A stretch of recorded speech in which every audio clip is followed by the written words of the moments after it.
नमस्कार, मैं हूं संजय शर्मा। आप देख रहे हैं 4PM न्यूज नेटवर्क।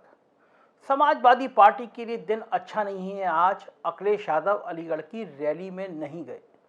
राजनीतिक तापमान बढ़ा हुआ है। उत्तर प्रदेश का प्रियंका गांधी, मायावती योगी सरकार पर हमले कर रही हैं। राजनीतिक सरगर्मियां बढ़ गई हैं। योगी सरकार की परेशानियां और बढ़ रही हैं। राम मंदिर की जमीनों के नाम पर, अयोध्या में जमीनों के नाम पर जो लूट हुई है, उसने योगी सरकार को लज्जित और शर्मिंदा, परेशान, बेहाल कर दिया है। बात पहले अखिलेश यादव की करते हैं। अखिलेश यादव को आज अलीगढ़ में जयंत चौधरी के साथ एक बड़ी रैली को संबोधित करना था। अलीगढ़, मथुरा आसपास के जाट बिरादरी में संदेश देना था कि दोनों नेता किस तरह एक मंच पर आकर अपनी बात कहते हैं। डिंपल यादव और उनकी बेटी कोरोना पॉजिटिव निकल आई थी। उसके बाद भी अखिलेश यादव ने रिपोर्ट कराई थी अपनी, वो नेगेटिव निकली थी। लेकिन अखिलेश यादव ने आज की रैली में ना जाने का फैसला किया, क्योंकि वो जानते थे कि वो रैली में चले जाते हैं तो उनके ऊपर बीजेपी हमला करेगी कि परिवार में कोरोना था। तब भी अखिलेश यादव ने जान को खतरे में डाला, दूसरों की जान को खतरे में डाला, क्योंकि उन्होंने अभी वैक्सीन नहीं ली है।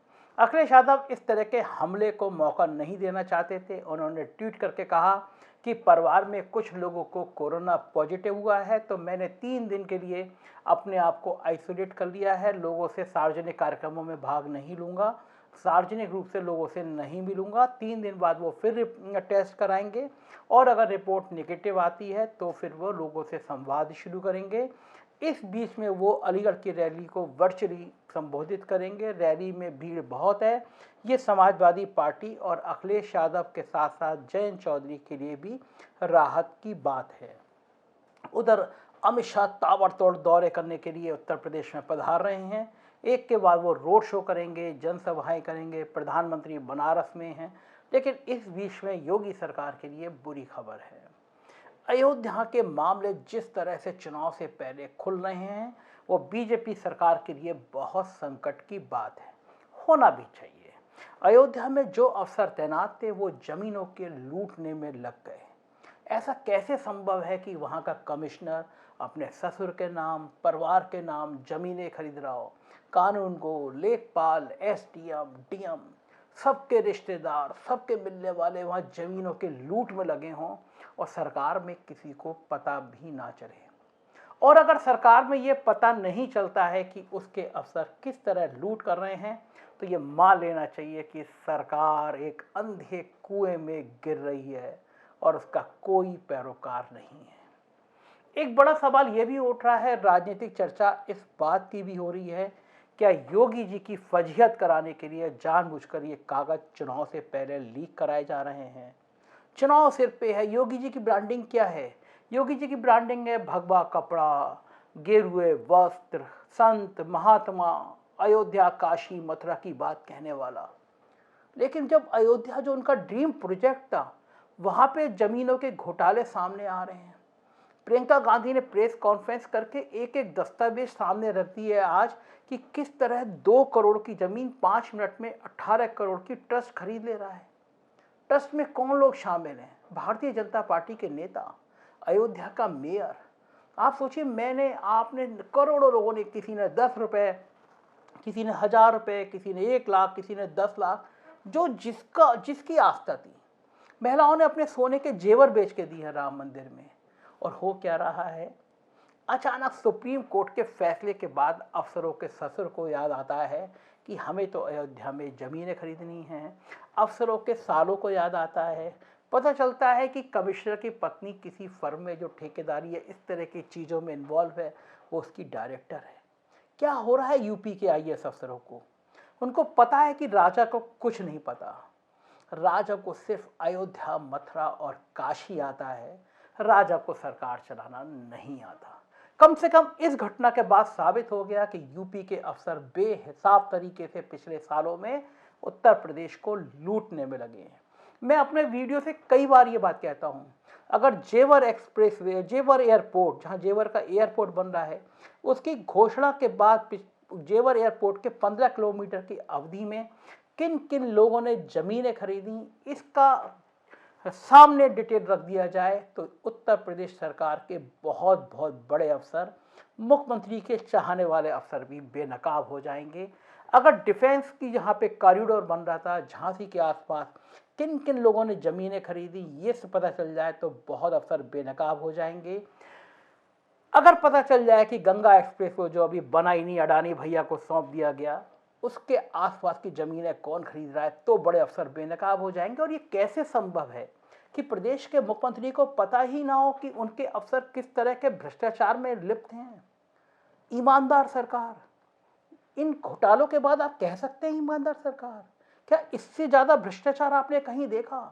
बेहिसाब तरीके से आप अफसरों को तैनात किस मापदंड पे करते हैं? कुंभ में करोड़ों का घोटाला हुआ, विपक्ष ने आरोप नहीं लगाया, कैग ने लगाया। कैग ने बताया कि कुंभ में करोड़ों का भ्रष्टाचार हुआ है। मेला अधिकारी जो था उसको आपको बर्खास्त करके, गिरफ्तार करके जेल में जाने की जगह आप उसको गोरखपुर का डीएम बना देते हैं। आप भ्रष्टाचारियों को संरक्षण दे रहे हैं। नतीजा क्या?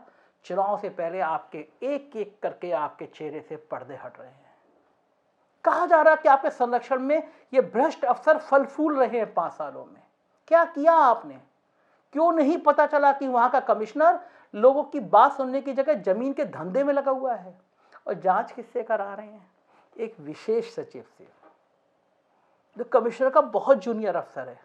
उसकी हैसियत है, विशेष सचिव की हैसियत है कि अपने से बड़े, इतने बड़े अफसर की वो जांच कर देगा। मतलब मामले को ठंडे बस्ते में डालने की कोशिश कर रहे हैं।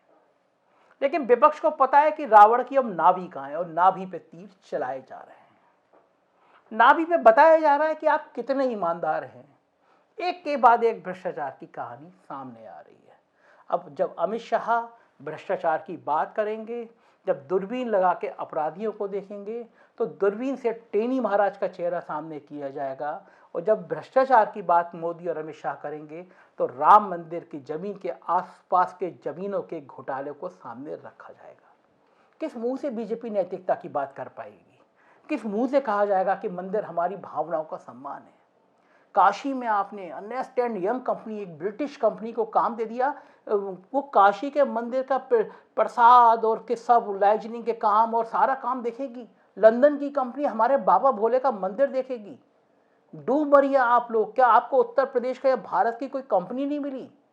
इस कंपनी को, अर्नेस्ट एंड यंग कंपनी को, उत्तर प्रदेश के दर्जनों विभागों में करोड़ों अरबों रुपए का लाइजनिंग के तौर पर, एक कंसल्टेंसी के नाम पर पैसा दिया गया है। सामान्य चर्चा है कि करोड़ों रुपए की घूस खाई है इस कंपनी से अफसरों ने। क्या क्या इस कंपनी ने उपलब्ध कराया है वो मैं पहले भी बता चुका हूं, आप भी जानते हैं। इस कंपनी के प्रायोजक कौन कौन है ये भी आप जानते हैं। कंपनी इन अफसरों को, आईएएस अफसरों को किस तरह से नैतिक और चारित्रिक रूप से पतन कर रही है ये भी आप जानते हैं। लंदन की कंपनी का हर विभाग की गोपनीय जानकारी से क्या वास्ता? आप लोकल फॉर वोकल के नारे लगा रहे हैं और अपने उत्तर प्रदेश के सब काम लंदन की कंपनी को दे रहे हैं। बताइए, अर्नेस्ट एंड यंग कंपनी कौन सा बड़ा विभाग है जिसमें काम नहीं कर रही है, करोड़ों अरबों रुपए का कंसल्टेंसी नहीं ले रही है? कौन अफसर है जिसने इस कंपनी को आगे बढ़ाया? मुख्यमंत्री के नवरत्नों में से वो अफसर है। करोड़ों रुपए का खेल, आप लूट मचा दीजिए पूरे उत्तर प्रदेश में, लेकिन बाबा भोले के मंदिर को तो छोड़ देते।